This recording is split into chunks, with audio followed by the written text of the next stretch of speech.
Расколот во ДУИ не запира, туку се повеќе се продлабочува. Не престануваат обвинувањата на фракционерите на интегративците кон партијата и обратно. Неформалниот предводник на незадоволната група, Меджити, повторно со став дека лидер на партијата од Мала Речица е Груби, а не Ахмети. Поранешниот градоначалник на Чаир и актуелен подпредседател на ДУИ вели дека во партијата имало целосна анархија. Не се знаело кој ги носи одлуките, не се дебатирало во партијата за важни теми, но и се закажувале тајни состаноци. Но како ДУИ ќе ја плати цената за своите нерасчистени сметки внатре во партијата? Дел од аналитичарите согласни целокупното ситнење и делење внатре во партијата на идните избори ќе ја чини пораз. Аналитичарот Хајдари за Алфа вели, расколот во ДУИ се одразува со големо централизирање на власт и со големо незадоволство внатре во партијата.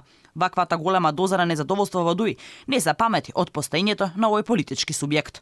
До овој раскол во ДУИ дојде заради истите причини кои ДУИ уште ден денеска ги негува. Фокусирање на власта во партијата од еден човек. Сега како што се гледа и како стојат работиве. Власта е во рацете на Артан Груби и се остава впечаток дека Ахмети сите јавни обраќања ги прави според директивите на Груби. А и партиските соопштенија кои ги читам во последно време, сметам дека ги пишува токму Груби. Тој вели дека ДУИ функционирале 3 години без органи на партијата, односно без генералниот совет во неа.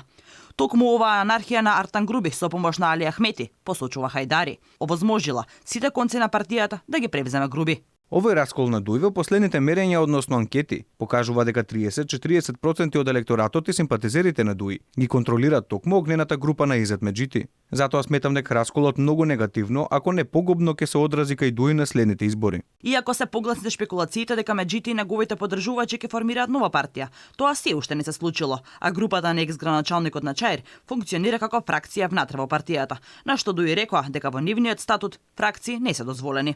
Сепак, фракционерите не се исклучени од партијата. Велат, тие не се само исклучиле и остануваат дел од ДУИ.